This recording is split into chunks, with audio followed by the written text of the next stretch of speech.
एनएएस जी का चरण channel subscribe करें और बेल आइकन को दबा दें, जो कि हमारे तरफ से जो भी वीडियो डाला जाए आप सभी को पहले मिल सके। धन निरंकार जी। महात्मा हरिनंद जी की पुत्री के अपने निज स्वरूप में सात्संग में शामिल होने का, तो कहने का भाव सात्संग जीवन तो सबका होता है।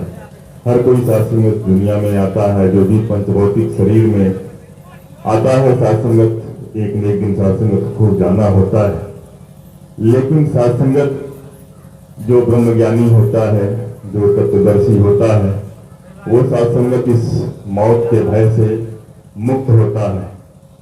क्यों सात्संगत? इसका कारण है, महात्माओं ने लिखा है कि जो समय के सदगुरु के श्री चरणों में शामिल हो जाता है, समर्पित हो जाता है, वो मौत के भय से मुक्त हो जाता है।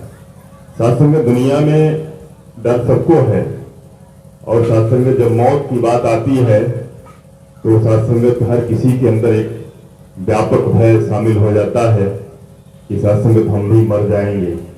लेकिन जो तत्वदर्शी होता है, जो ज्ञानी होता है, उसके लिए महात्माओं ने सात्संगत लिखा है कि तत्पादार्थम प्राप्त यह दृश्यात स्वस्थ सेतिर मृत्युर स्माद पैती। कि सात्संगत जो समय के सदगुरु के श्री चरणों में अपने आप को समर्पित कर देता है, वो स्वस्थ हो जाता है। स्वस्थ होने का मकसद सात्संगत यहाँ ये नहीं कि हम शरीर से सात्संगत दुबले हैं तो मोटे हो जाएंगे, तगड़े हो जाएंगे। यहाँ जो स्वस्थ का भाव महात्माओं ने लिखा है वो होता है स्वस्वरूपे स्थ, कि अपने निज स्वरूप में स्थित हो जाना ही जो है स्वस्थ होने का भाव है। तो कहीं न कहीं सात्संगत बच्ची एक गुरसिख परिवार से सात्संगत बिलोंग करती थी।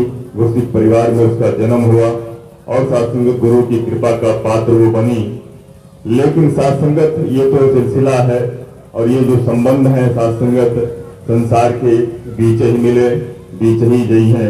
कि सात्संगत ये संसार के सिलसिले हैं, जो रिश्ते हैं, ये सात्संगत बीच में बनते हैं और बीच में ही सात्संगत खत्म हो जाते हैं। लेकिन जो सात्संगत रिश्ता कायम करना है, हमने सात्संगत इस शरीर को पा करके, वो पक्का रिश्ता है सात्संगत गुरु का। और जिसने सात्संगत गुरु के चरणों में अपने सात्संगत अपनी प्रीत निभा दी, अपने रिश्तों को कायम कर लिया, वो सदा सदा के लिए सात्संगत अमर हो जाता है, वो जीता रहता है सात्संगत। वो बेशक शरीर से सात्संगत नहीं है, लेकिन सात्संगत वो अशरीरी होकर के भी जीवित रहता है संसार में। और सात्संगत संसार को एक पैगाम देता है कि आए हो जहां में क्या काम है तुम्हारा, ठहरोगे किस मकाम पे, लौटोगे जो दोबारा। ये सात्संगत जिस तरह से मेरा शरीर छूटा, जिस तरह से मैंने इस संसार को त्यागा है, वैसे तुम्हारा भी शरीर एक दिन छूट जाएगा। लेकिन छूटने के पश्चात तुम जाओगे कहाँ? तुम अपने घर की पहचान कर लो, तुम अपने मुकाम को जान लो, तुम अपने उद्देश्य को जान लो, तुम अपने लक्ष्य की पहचान कर लो।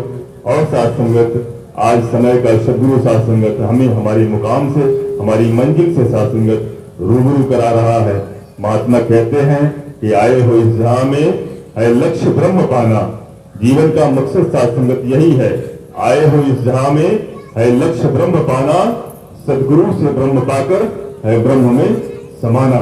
कि सात्संगत हमारा जो लक्ष्य है ये ब्रह्म है, और सात्संगत सदा से इसकी लगता, इसकी प्राप्ति समय के सदगुरु के द्वारा सात्संगत दी गई है, की गई है। आज भी सात्संगत समय का सदगुरु माता सुरक्षा सुरेंद्र हरदेव जी महाराज हमारे लक्ष्य को सात्संगत हासिल करा रहे हैं, हमको हमारे मकसद से, हमारी मंजिल से सात्संगत रूबरू करा रहे हैं। तो अंत में सात्संगत दास यही आग्रह प्रार्थना करेगा उनके लिए जिन्होंने सात्संगत अभी तक अपनी इस मंजिल को, अपने इस लक्ष्य को नहीं जाना है, नहीं पहचाना है, तो अब भी अवसर है। क्योंकि जीवन बड़ा सुंदर है, लेकिन सात्संगत ये क्षणभंगुर है। क्षणभंगुर जीवन की कलिका, कल रात को प्रात खिले न खिले, रख ले हरि नाम हरि रसना, फिर अंत समय ये हिले न हिले। ये सात्संगत जीवन बड़ा सुंदर है, बुद्धि है, विवेक है, सोचने समझने की समर्था है, सब कुछ करने में सात्संगत हम समर्थ है। लेकिन सात्संगत हम ये नहीं जानते हैं कि कब सांसों की डोरी सात्संगत हमारी खत्म हो जाएगी। अतः इस सांसों की डोरी को सात्संगत टूटने से पहले हम अपने आप को बचा लें।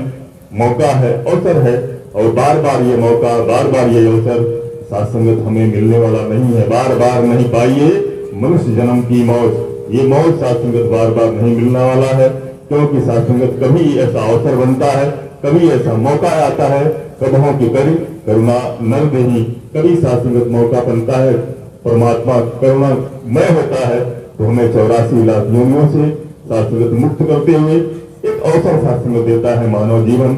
और इसमें साथ संगत ये जो शरीर है, ये साधन है, इस साधन का साथ संगत हम उपयोग करते हुए अपने लक्ष्य को हासिल करें। अंत में सदगुरु माता जी से यही प्रार्थना कि महात्मा जी के पूरे परिवार को हर तरह की समर्था साथ संगत दे, ताकि जो ये खड़ी है इनके सामने ये साथ संगत जो है सुखमय तरीके से आपके चरणों में निभ जाए। यही याचना प्रार्थना साथ संगत जी प्यार से कहना दानकार जी। निरंकार जी, मंगलाचल के लिए महात्मा हेमंत जी, साथ संगत जी, अब हम